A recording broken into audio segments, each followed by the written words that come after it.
So we've come down here really sort of so we can put our mugs almost in context of where they are, where the glazes come from. You can see that's a glaze there, that's just pooled, a bit of mud that's pooled up here over the last few years. And we're on the old pier for what was the original cement works on the south side. So the glazes. So that's the basic mud, completely on its own. So it gives a beautiful temaku.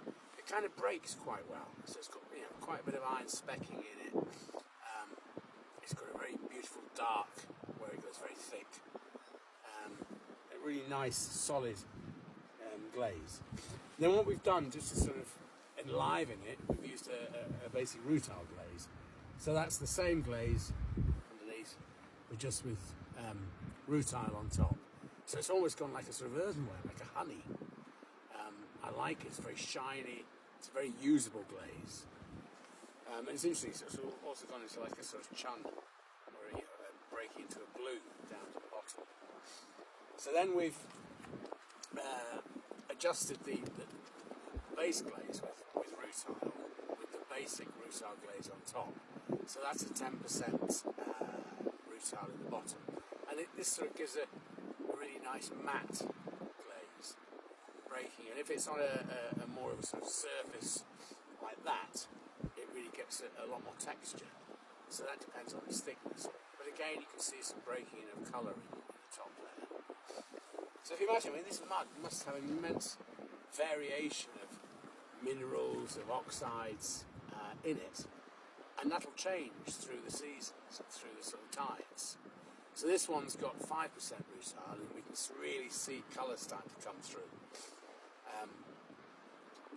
And it's beautiful how it's broken. It's almost like a sort of fur as it goes down. It's again a very, very usable glaze. And you've got some really nice variations on the handles there.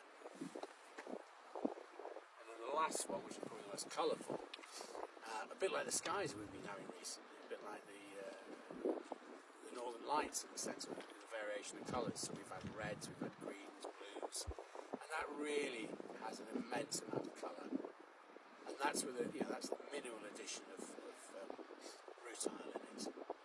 So it really does give a fantastic variation. And you think that's basically in one glaze in a sense. We've done a number of tests, other tests using other oxides in it, but we're not going to show you those just yet. We'll keep those.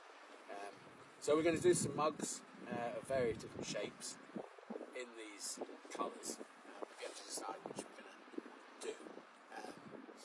But that's a really nice mug. It's a really pleasant mug to hold. It's got a nice smooth surface, and it feels strong. But when you think about it, that has come from that.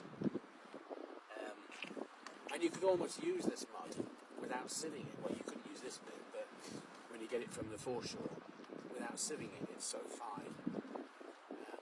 It's a beautiful, beautiful glaze. So yes, it's a bit cold, so that's all.